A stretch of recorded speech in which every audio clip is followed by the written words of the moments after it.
اے پیغمبر، لوگ تم سے شراب اور جوئے کا حکم دریافت کرتے ہیں، کہہ دو کہ ان میں گناہ بڑے ہیں اور لوگوں کے لیے کچھ فائدے بھی ہیں، مگر ان کے گناہ فائدوں سے کہیں زیادہ ہیں، اور یہ بھی تم سے پوچھتے ہیں کہ اللہ کی راہ میں کون سا مال خرچ کریں۔ کہہ دو کہ جو ضرورت سے زیادہ ہو۔ اس طرح اللہ تمہارے لیے اپنے احکام کھول کھول کر بیان فرماتا ہے تاکہ تم سوچو۔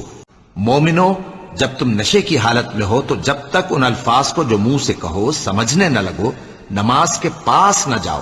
اور جنابت کی حالت میں بھی نماز کے پاس نہ جاؤ یہاں تک کہ غسل کر لو۔ ہاں،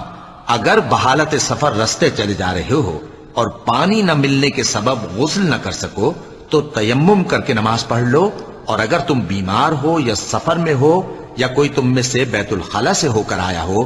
یا تم نے عورتوں سے مقاربت کی ہو اور تمہیں پانی نہ ملے تو پاک مٹی لو اور منہ اور ہاتھوں کا مسح کر کے تیمم کر لو، بے شک اللہ معاف کرنے والا ہے، بخشنے والا ہے۔ اے ایمان والو، شراب اور جوا اور بت اور پانسے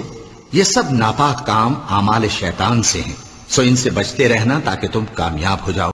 شیطان تو یہ چاہتا ہے کہ شراب اور جوئے کے سبب تمہارے آپس میں دشمنی اور رنجش ڈلوا دے اور تمہیں اللہ کی یاد سے اور نماز سے روک دے، تو کیا تم لوگ ان کاموں سے باز آؤ گے؟ اور کھجور اور انگور کے میووں سے بھی تم پینے کی چیزیں تیار کرتے ہو کہ ان سے شراب بناتے ہو اور عمدہ رزق کھاتے ہو۔ جو لوگ سمجھ رکھتے ہیں ان کے لیے ان چیزوں میں نشانی۔ وہ جنت جس کا پرہیزگاروں سے وعدہ کیا جاتا ہے، اس کی صفت یہ ہے کہ اس میں ایسے پانی کی نہریں ہیں جو بو نہیں کرے گا، اور دودھ کی نہریں ہیں جس کا مزہ نہیں بدلے گا، اور شراب کی نہریں ہیں جو پینے والوں کے لیے سراسر لذت ہے، اور صاف شدہ شہد کی نہریں ہیں، اور وہاں ان کے لیے ہر قسم کے میوے ہیں، اور ان کے پروردگار کی طرف سے مغفرت ہے۔ کیا یہ پرہیزگار ان کی طرح ہو سکتے ہیں جو ہمیشہ دوزخ میں رہیں گے اور جن کو کھولتا ہوا پانی پلایا جائے گا جو ان کی آنتوں کو ٹکڑے ٹکڑے کر ڈالے گا؟